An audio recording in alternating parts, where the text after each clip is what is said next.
Dans l'assemblée des saints, assoiffé je me tiens, que ton onction descende sur moi. Conscient que mon destin est dans le creux de ta main, que ton onction descende sur moi. Je suis disposé, assoiffé, que ton onction descende sur moi. Je suis disposé, assoiffé, que ton onction descende sur moi.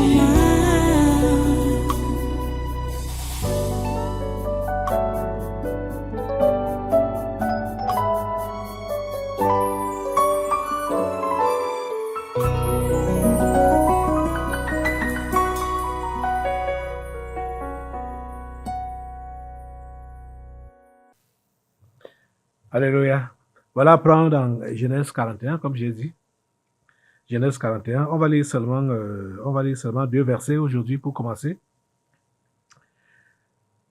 Genèse 41, versets 15 et 16. Pharaon dit à Joseph, « J'ai eu un songe. Personne ne peut l'expliquer. Et j'ai appris que tu expliques un songe après l'avoir entendu. » Joseph répondit à Pharaon en disant, « Ce n'est pas moi, c'est Dieu qui donnera une réponse favorable à Pharaon. » Prions le Seigneur. Dieu Tout-Puissant, nous te remercions pour ta parole de ce jour et de ces moments que tu nous donnes. Nous te prions, Seigneur, que tu puisses permettre à tes enfants, ici présents, et tous qui écoutent et suivent ce programme partout dans le monde, de retenir la leçon. Oh Dieu, s'il te plaît, fais-le au nom de Jésus. Nous te le demandons. Seigneur, s'il te plaît, agis. S'il te plaît, agis. Dans le nom puissant de Jésus. Nous avons prié. Amen. Amen. Voilà, prenez place. Soyez les bienvenus au tabernacle de la liberté. Soyez les bienvenus à ce congrès de surnaturel de ce 26 septembre 2024. Nous sommes en train d'enseigner sur la vie chrétienne normale et nous avons pris un exemple d'une famille qu'on peut appeler chrétienne dans la Bible, la famille d'Israël, la famille de Jacob. Et nous voyons l'exemple de son l'avant-dernier fils, du nom de Joseph. Il est déjà ici, en prison, dans la maison, c'était on peut dire, la prison royale, hein, puisque c'est là qu'on détenait les grands officiers du roi. C'est là-bas qu'on a mis Joseph. Il est en prison et là-bas, déjà même, dès qu'il a été là-bas, je crois les premiers jours de son arrivée là-bas, les officiers du roi ont rêvé en une seule nuit. Ils étaient abattus le matin. Joseph a remarqué qu'ils n'avaient pas bonne mine. Il leur a demandé ce qui n'allait pas. Ils ont dit qu'ils ont rêvé. Chacun a donné son rêve à Joseph.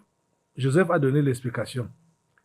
Celui qui avait reçu une explication favorable, Joseph lui a dit, « Quand tu vas sortir, souviens-toi de moi. » Et cet homme est sorti. Il a oublié Joseph. 2 ans sont passés. Quand maintenant c'est Pharaon à son tour qui rêve.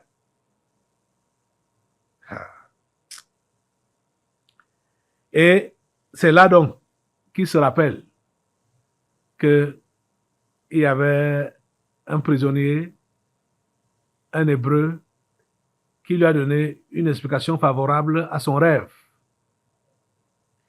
Et il s'est repenti devant Pharaon et il a dit à Pharaon que voilà, il est là-bas. Tu peux l'appeler, il va te donner le rêve, parce qu'il va donner l'explication au rêve, à ton rêve, parce que tous les marabouts avaient essayé, avaient tenté, ils n'ont pas réussi. Et c'est là donc que on fait venir Joseph, il sort de la prison, hein, puisqu'on nous a dit que au verset 23 du chapitre 40, on dit, le chef des échansons ne pensa plus à Joseph. Il l'oublia.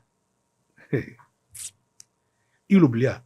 Au bout de 2 ans, Pharaon eut un songe. Donc, 2 ans après, Pharaon a donc ce songe. Que c'est là donc que le chef des échansons se rappelle de Joseph. Et dit donc à Pharaon qu'il y a un Hébreu, un esclave, qui peut t'expliquer, qui peut donner l'explication du rêve que tu as eu. Et quand on appelle l'esclave, qu'est-ce qu'il dit? Quand Pharaon lui demande, quand Pharaon lui dit, j'ai eu un songe, personne ne peut l'expliquer. Et j'ai appris que tu expliques un songe après l'avoir entendu. Joseph répondit à Pharaon en disant, ce n'est pas moi, c'est Dieu qui donnera une réponse favorable à Pharaon. Vous comprenez que ce garçon a réellement compris qu'il était l'esclave de Dieu. Il n'avait pas été vendu.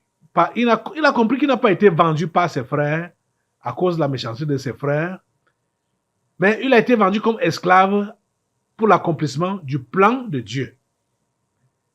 Cher ami, je ne sais pas par quoi tu passes.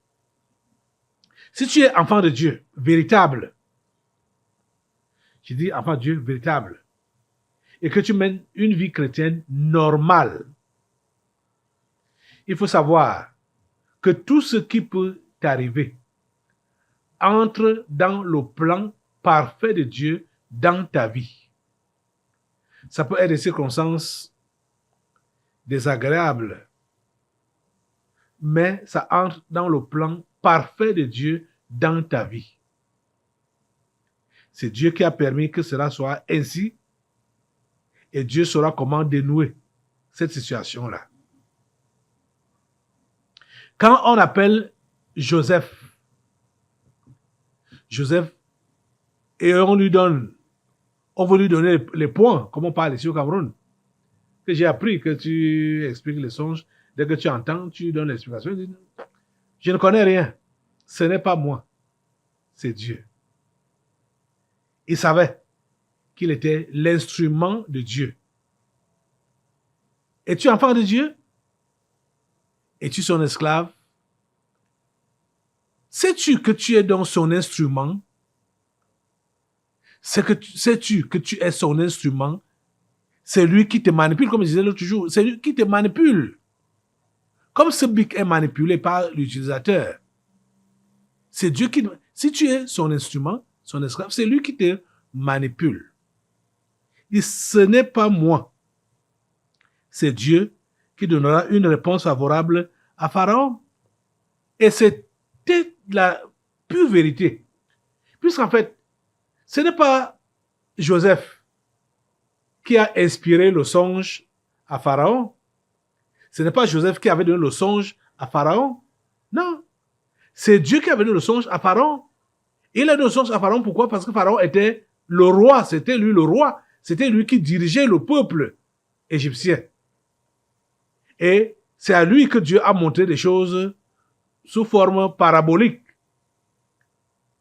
Vous voyez? Le message s'adressait à Pharaon et c'était un message qui venait de Dieu et non d'un homme, et non d'un démon, et non d'un esprit. C'est pourquoi les magiciens ne pouvaient pas comprendre. Parce que ce n'était pas le message d'un démon ou d'un esprit. ou d'un ange déchu. C'était le message de Dieu qui était donné à Pharaon. C'est pourquoi ce n'est que Dieu seul qui pouvait donner l'explication à Pharaon. Vous êtes en train de comprendre ça? C'est Dieu seul. C'est Dieu seul. Cher ami, j'aimerais réellement que tu puisses comprendre que à partir du moment où tu as dit que tu donnes ta vie à Jésus, tu dois marcher étant sous sa dépendance totale. Tu dois dépendre de lui totalement.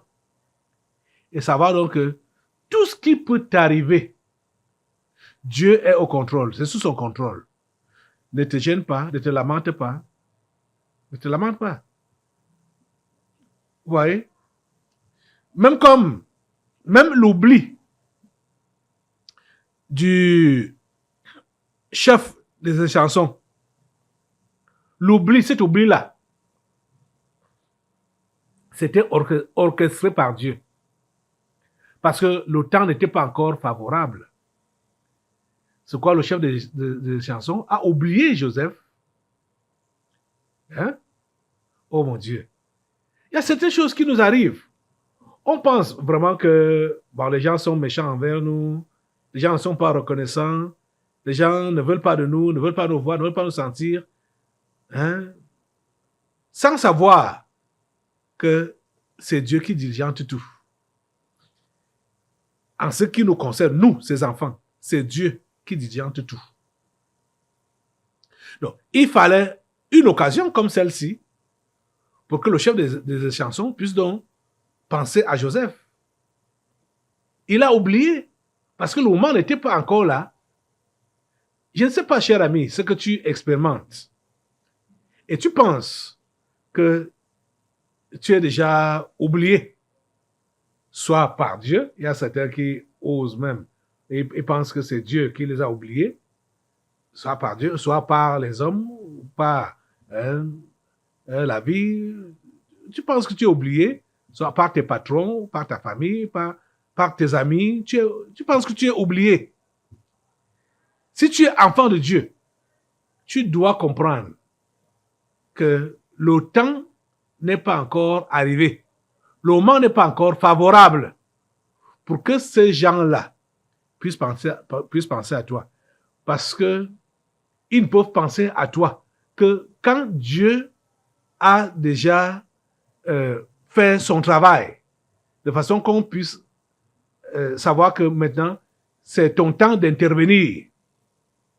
Si ton temps d'intervenir n'est pas encore là, ils ne pourront pas penser à toi. Dieu ne va pas leur rappeler que tu es là. Tu comprends, non?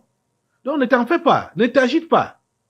Ne commence pas à accuser. Ne commence pas à te décourager. Ne commence pas à baisser les bras. Et n'aie pas l'intention de vouloir te compromettre parce que tu vois que les choses ne marchent pas comme ça devrait marcher. Ça traîne.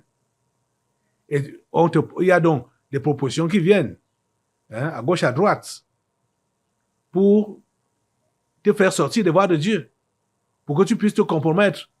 Ne te compromets pas. Le temps va arriver. Dieu ne t'a pas oublié. Il ne t'a pas oublié. Il sait où il te conduit. Il sait là où il te mène. Sois serein. Sois simplement serein. Tu comprends ça? Sois serein. Ne t'agite pas. Ne t'agite pas. Attends de Dieu. Au moment favorable, ce sera déclenché. Au moment favorable. Parce que tu dois comprendre que tu ne vis pas pour toi-même. On l'a déjà vu. Que tu ne vis pas pour toi-même. Ce n'est pas pour toi-même que tu vis. Hein? Ce n'est pas pour toi-même. Donc, tu ne connais rien sur ta vie. Tu ne connais rien sur tes lendemains. Tu ne connais rien. Tu n'as pas la programmation de Dieu dans ta vie. Tu ne connais rien. Tu dois le savoir. Hein? J'espère vraiment que tu le sais. Tu te rappelles de ces deux versets. Je t'avais dit de ne pas les oublier. Romains chapitre 14, versets 7 et 8. qui nous disent que, en effet, nul de nous ne vit pour lui-même et nul ne meurt pour lui-même. Car si nous vivons pour le Seigneur, et si nous mourrons pour le Seigneur. Soit donc que nous vivions, soit que nous mourions, nous sommes au Seigneur. Nous sommes au Seigneur. Quelle que soit la situation, quelles que soient les expériences, quel que soit ce que nous rencontrons, nous sommes là pour le Seigneur. Quand l'heure va sonner, quand le moment sera propice, ce qu'il a planifié pour notre vie, avec notre vie, cela va se réaliser, cela va s'accomplir. Ça va s'accomplir. Vous voyez, c'est comme ça que Dieu veut. Donc, il est donc venu, Pharaon a donc donné son rêve, et bien évidemment, Dieu a donné l'explication. Ce n'est pas Joseph. Dieu a donné l'explication. Vous voyez? Et voilà comment les choses changent. Voilà comment les choses changent dans la vie de Joseph. Oh mon Dieu. Cher ami, reste fidèle. Demeure fidèle. Reste fidèle. Les choses vont changer pour toi. Les choses vont changer pour toi. Ceux qui t'insultent aujourd'hui, ceux-là qui se moquent de toi aujourd'hui, ceux-là qui te méprisent aujourd'hui, je ne veux pas dire que demain là, ils vont t'adorer, non. Mais Dieu permettra qu'ils puissent reconnaître que c'est lui qui t'avait appelé depuis, même comme il se moquait de toi. Dieu permettra qu'ils puissent reconnaître cela. Et que toi-même, les signes que tu avais en toi-même là, en ton esprit, ces signes vont se concrétiser parce que Dieu va te placer là où tu dois être placé pour le servir et pour servir les autres. Vous comprenez? Dieu nous place pour le servir, pour continuer à le servir et pour servir les autres. Parce que déjà même pour servir Dieu, c'est en servant les autres qu'on sert Dieu. Vous comprenez ça? C'est en servant les autres qu'on sert Dieu. Ok. Quand Joseph a donné donc les explications et a donné également les paroles de sagesse, après avoir expliqué le songe, c'était une songe qui avait deux phases, mais c'était la même chose. Joseph a tout expliqué et après ça, il a donné une parole, il a donné des paroles de sagesse parce que ça demandait de la sagesse. Après avoir expliqué le songe, ça demandait de la sagesse pour gérer les années d'abondance et gérer également donc les années de disette. Parce que c'est la gestion de l'abondance qui allait également conduire à la bonne gestion de la disette.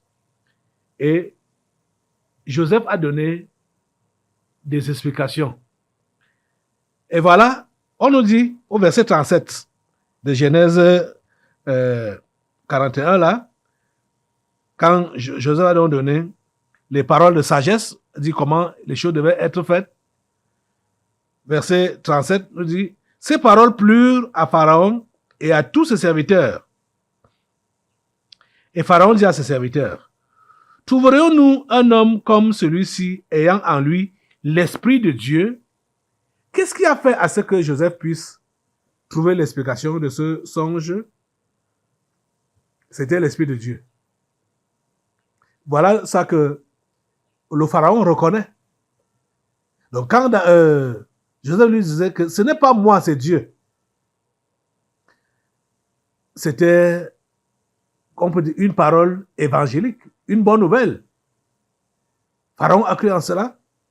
Et le voilà qui dit ici, trouverons-nous un homme comme celui-ci, ayant en lui l'Esprit de Dieu? Et Pharaon dit à Joseph, puisque Dieu t'a fait connaître toutes ces choses, il n'y a personne qui soit aussi intelligent et aussi sage que toi. Je t'établis sur ma maison et tout mon peuple obéira à tes ordres. Le trône seul m'élèvera au-dessus de toi. Pharaon dit à Joseph, vois, je te donne le commandement de tout le pays d'Égypte. Pharaon ôta son anneau de la main et le mit à la main de Joseph. Il le revêtit d'habits de fin lin et lui mit un collier d'or au cou. Il le fit monter sur le char qui suivait le sien. Et l'on criait devant lui, à genoux. Ah, voilà quelqu'un qui sort de prison, devant qui tout le monde s'agenouille. On criait devant lui, à genoux. C'est ainsi que Pharaon lui donna le commandement de tout le pays d'Égypte. Voilà quelqu'un qui a vécu de souffrance en souffrance, de misère en misère. En un seul jour, il devient commandant. Hey! En un seul jour, il gère déjà un grand pays. Mais à l'époque, c'est l'Égypte qui était la première puissance mondiale. En ce temps-ci. Vous comprenez? C'est l'Égypte qui était la première puissance mondiale.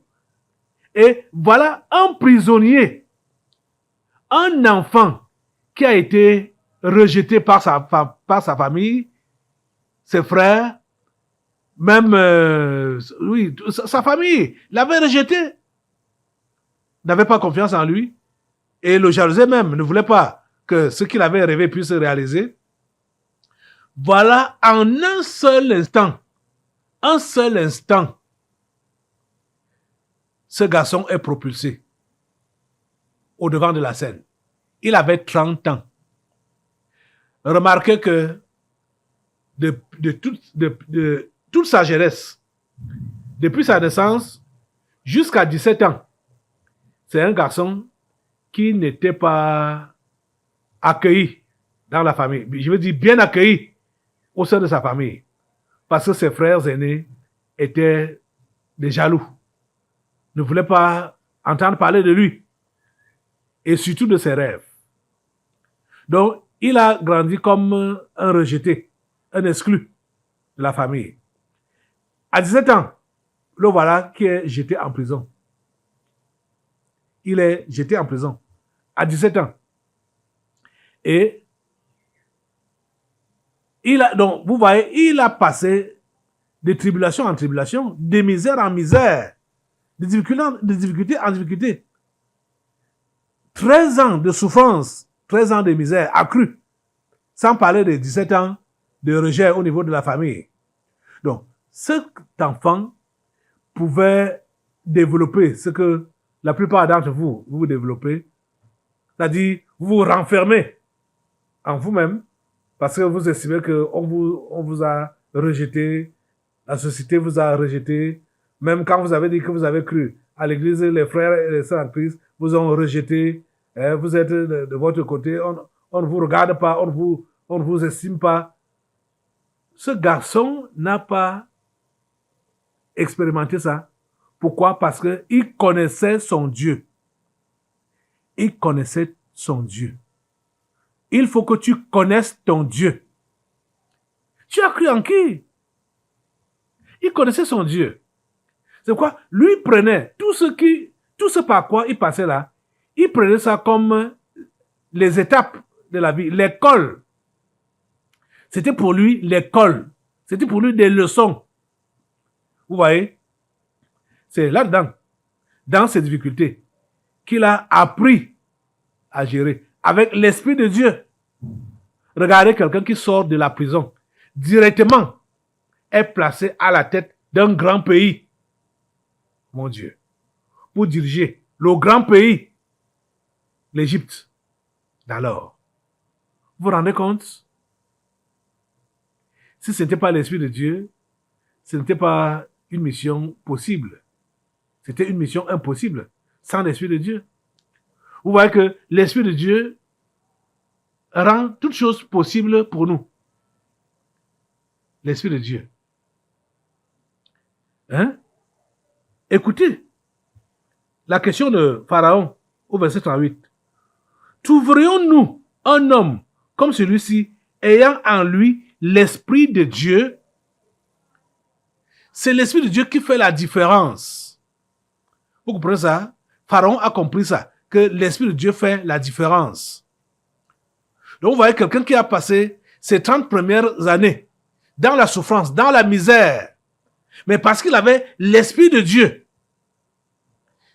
il a été élevé et il a été placé à la tête d'un grand pays pour le gérer à cause de l'Esprit de Dieu qu'il avait en lui. Dans cette nation, le Cameroun, nous avons besoin des gens qui ont l'Esprit de Dieu pour gérer cette nation. Vous savez que les grandes nations du monde sont gérées par les gens qui ont l'esprit du diable en eux. Ce n'est même pas seulement ce sont des anges déchus, les réincarnés, des gens qui viennent des enfers directement. C'est eux qui dirigent les grandes institutions dans ce monde, les grands pays de ce monde. C'est eux qui les dirigent, ces gens-là. Tu vois? Vous voyez? Nous avons besoin des gens qui ont l'Esprit de Dieu. Il faudrait que tout au moins, ici au Cameroun, ça commence ici au Cameroun, que le Seigneur puisse susciter des gens qui ont son esprit pour diriger la nation. Écoutez encore la question de Pharaon. Verset 38. Genèse 41. Trouverions-nous un homme comme celui-ci, ayant en lui l'Esprit de Dieu? Mais qu'est-ce que les gens proposent? Qu'est-ce que les diaboliques proposent? Je ferai de vous lire la lettre de l'une de mes filles. On lui a proposé quoi? Les Illuminati. Hein? On lui a proposé les Illuminati. Ouais, voilà la lettre qu'on lui a envoyée dans sa boîte email. Voulez-vous être riche, être puissant et célèbre? Avez-vous besoin de protection dans votre travail ou votre entreprise afin d'obtenir plus de perspectives dans ce que vous faites? Si oui, alors vous pouvez réaliser vos rêves en étant membre du grand empire Illuminati. Vous voyez? Vous voyez ce que les mondains proposent, ce que le diable propose aux gens, les Illuminati, la franc-maçonnerie. C'est ça qui est proposé. Il dit qu'une fois que vous êtes membre, tous vos rêves et désirs de cœur peuvent être pleinement accomplis. Où ça? C'est du mensonge. Du mensonge. Vous voyez? Joseph n'était pas un Illuminati. Joseph n'était pas un franc-maçon, ni un rosicrucien. Joseph n'était pas dans ce secte-là. Joseph avait quoi? Joseph avait l'Esprit de Dieu. Joseph avait l'Esprit de Dieu. Cher ami, je ne sais pas pourquoi tu te décourages vite. Je ne sais pas pourquoi tu abandonnes vite. Tu dois chercher Dieu. Tu dois le rechercher. Et tu dois être revêtu de son esprit. C'est son esprit seul qui peut t'élever. Ou qui peut te relever. Et qui peut t'élever. Et qui peut te maintenir en haut. Qui peut faire à ce que tu deviennes utile à cette société. À ce monde. Tu comprends ça? Oh, chers amis. Donnez-vous à Dieu complètement. Abandonnez-vous à Dieu complètement. Regarde, je ne sais pas combien de temps, quel est l'âge que tu as, et combien de temps tu prétends que tu souffres. Je vais appeler ça la prétention. Parce que plusieurs parmi vous, vous n'avez pas effleuré ce que Joseph a connu comme souffrance. Vous n'avez pas effleuré ça. Vous n'avez pas effleuré ça. Vous voyez? Mais Joseph est resté serein. Pourquoi? Parce que c'est l'Esprit de Dieu qui habitait en lui. Et il savait qu'il est dans les plans de Dieu. Joseph savait qu'il est dans les plans de Dieu. Même comme parfois, lui-même, il voulait anticiper. Ça arrive souvent, hein? Joseph voulait anticiper. Mais il est resté serein, il est resté tranquille. Parce que quand je parle de l'anticipation, c'est parce qu'il a dit au chef des ascensions que quand tu seras bien, pense à moi. C'était pas le moment de dire ça. C'était pas le moment. Ce n'est pas le chef des ascensions qui l'a mis là-bas en prison. C'est Dieu qui l'avait mis là-bas en prison. Et Dieu ne l'avait jamais oublié. Donc, lui pas dire au chef des enfants de penser à lui, alors que ce n'est pas lui qui l'avait mis là-bas en prison. Dieu savait quand est-ce qu'il devait le faire sortir. Et comment il devait le faire sortir. Et quand le moment est arrivé, voilà, Bram, dans l'esprit du chef des chansons, c'est revenu. Vous voyez? Et la solution a été donnée. Joseph a donné la solution à Pharaon, il a donné la solution à toute une nation et à tout un monde. Le monde entier qui existait à l'époque a survécu de cette grande famine parce que Joseph avait trouvé la solution 7 années auparavant. Vous comprenez? 7 années auparavant, Joseph avait la solution et a donné le plan d'opération, le plan opératoire. Comment il fallait gérer les années d'abondance et les années de disette pour que les gens ne meurent pas de faim. Attends-toi à Dieu. Tout ce qui t'arrive, si tu es son enfant, c'est planifié par lui. Ne sois pas pressé. Ne garde pas rancune aux gens. Ne garde pas rancune aux gens. Parce que peut-être tu estimes qu'ils n'ont pas pensé à toi, ou bien ils ne pensent pas à toi, ils t'ont oublié. Ou tout ce que tu peux connaître maintenant là, peut-être comme Cuba. Non, ne garde pas rancune par rapport à cela. Reste serein. Et cherche toujours à te ravitailler de l'Esprit de Dieu. Ce monde, cette nation, ce monde a besoin de gens qui ont l'Esprit de Dieu pour le sauver de situations dramatiques. Est-ce que Dieu peut compter sur toi? Lève-toi sur tes 2 pieds et prie Dieu de t'aider à toujours te ravitailler de son esprit. Trouverons-nous un homme comme celui-ci, ayant en lui l'Esprit de Dieu? C'est ça qui nous manque. L'Esprit de Dieu en permanence en nous pour trouver des solutions aux gens et aux problèmes des gens. Oh Dieu. Voyez, les gens cherchent quoi? Les esprits du mal, les esprits de la franc-maçonnerie, les Illuminati, pour être influents, alors que on a besoin de l'Esprit de Dieu. Seigneur, s'il te plaît, permets que tes enfants que voici se tournent vers toi pour se ravitailler de ton esprit. Oh Dieu, s'il te plaît, fais-le au nom puissant de Jésus. J'ai prié. Amen. Amen. Assois-toi. Nous allons maintenant passer aux délivrances prophétiques.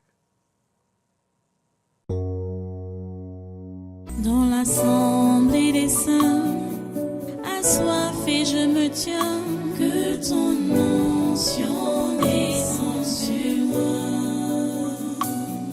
Conscient que mon destin est dans le creux de ta main, que ton onction descende sur moi. Je suis